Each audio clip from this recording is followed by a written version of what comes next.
XAIയുടെ brand new AI മോഡലാണ് Grok 3 എന്നുള്ളത്. Elon മസ്കിൻ്റെ AI കമ്പനിയാണ് XAI. ഗ്രോക്ക് 3യുടെ പ്രെഡിസസർ മോഡലായിട്ടുള്ള ഗ്രോക്ക് 2വിനേക്കാളും 10 ടൈംസ് മോർ പവർഫുൾ ആണ് ഗ്രോക്ക് 3 എന്നാണ് അവർ ക്ലെയിം ചെയ്യുന്നത്. അപ്പോൾ ഗ്രോക്ക് 3യിൽ അവർ ഇൻട്രൊഡ്യൂസ് ചെയ്തിരിക്കുന്നത് 2 ഫീച്ചേഴ്സാണ്, ഡീപ്പ് സെർച്ചും അതുപോലെ തന്നെ ടിങ്കും. ഡീപ്പ് സെർച്ച് എന്ന് പറയുന്നത് ഒരു പവർഫുൾ ഏജൻ്റ് ആണ്. നമുക്ക് കീ ഇൻഫർമേഷൻസും അതുപോലെ കോൺഫ്ലിക്റ്റിംഗ് ഫാക്ട്സും ഒപ്പീനിയൻസും ഒക്കെ വളരെ കോംപ്ലക്സ് ആയിട്ടുള്ള കാര്യങ്ങളിൽ നിന്നൊക്കെ ക്ലാരിറ്റി തരുന്ന രീതിയിൽ അതിൻ്റെ കീ ഇൻഫർമേഷൻസ് സിന്തസൈസ് ചെയ്യാനായിട്ട് നമ്മളെ ഹെൽപ്പ് ചെയ്യുന്ന ഒരു ഏജൻ്റാണ് ഡീപ്പ് സെർച്ച് എന്ന് പറയുന്നത്.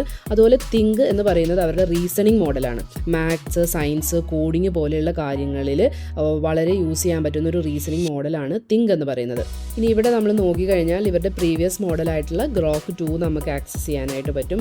അതുപോലെ തന്നെ സെർച്ച് എനേബിൾ ചെയ്യണമെങ്കിൽ സെർച്ച് എനേബിളും ഡിസേബിളും നമുക്ക് ചെയ്യാൻ പറ്റും. അപ്പോൾ നമുക്ക് ഡീപ്പ് സെർച്ച് യൂസ് ചെയ്തിട്ട് ഒരു ക്വറി കൊടുത്ത് നോക്കാം. അപ്പോൾ ഞാനിവിടെ ഒരു ക്വസ്റ്റ്യൻ ചോദിച്ചിട്ടുണ്ട്. അപ്പോൾ ഇവിടെ നമുക്ക് കാണാൻ പറ്റും അത് തിങ്ക് ചെയ്യുന്നത്, ക്ലാരിഫൈങ് ദ റിക്വസ്റ്റ്, അത് പല റിസോഴ്സസ് പോയി സെർച്ച് ചെയ്യുന്നുണ്ട്, വെബ് ആക്സസ് ചെയ്യുന്നുണ്ട്. ഇവിടെ നമുക്കത് ഓരോരോ സ്റ്റെപ്പ് ചെയ്യുന്നത് നമുക്കിവിടെ ലിസ്റ്റ് ചെയ്ത് അവർ കാണിക്കുന്നുണ്ട്. അപ്പോൾ ഇത്രയും 57 വെബ് പേജസ് അത് അനലൈസ് ചെയ്ത് ഓരോ ആർട്ടിക്കിൾസും ഇൻവെസ്റ്റിഗേറ്റ് ചെയ്ത് ആ ഫൈൻഡിങ്സ് അനലൈസ് ചെയ്തിട്ട് നമുക്ക് ഒരു കറക്റ്റായിട്ടുള്ള റിപ്പോർട്ട് ഇവിടെ ക്രിയേറ്റ് ചെയ്യുന്നുണ്ട്. തിങ്ക് ചെയ്ത് ചെയ്യേണ്ട കാര്യങ്ങൾ എന്തെങ്കിലും ഉണ്ടെങ്കിൽ നമുക്ക് തിങ്ക് എനേബിൾ ചെയ്തിട്ട് ചെയ്യാം.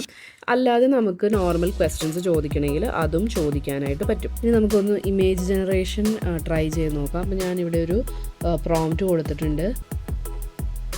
ഓക്കെ, അപ്പോൾ നമ്മൾ കൊടുത്ത പ്രോംപ്റ്റ് അനുസരിച്ച് ഇമേജസ് ഇവിടെ ജനറേറ്റ് ചെയ്ത് തന്നിട്ടുണ്ട്. നമുക്ക് ഈ ഇമേജസ് ഡൗൺലോഡ് ചെയ്ത് നമ്മുടെ സിസ്റ്റത്തിലേക്ക് എടുക്കുകയും ചെയ്യാം. അപ്പോൾ എല്ലാവരും ഗ്രോക്ക് 3 ട്രൈ ചെയ്ത് നോക്കുക.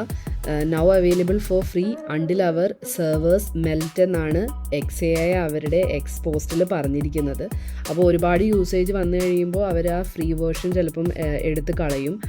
അത് കാരണം അതിന് മുമ്പ് തന്നെ നിങ്ങളെല്ലാവരും ട്രൈ ചെയ്ത് നോക്കുക. ഫീഡ്ബാക്സ് കമൻറ്റ് സെക്ഷനിൽ ആഡ് ചെയ്യുക. വീഡിയോ ഇഷ്ടപ്പെട്ടാൽ ലൈക്ക് ചെയ്യുക. ഇതുപോലെയുള്ള ലേറ്റസ്റ്റ് ആയിട്ടുള്ള AI അപ്ഡേറ്റ്സ് നമ്മൾ നമ്മുടെ ചാനലിൽ ഇടുന്നതായിരിക്കും. Thank you for watching.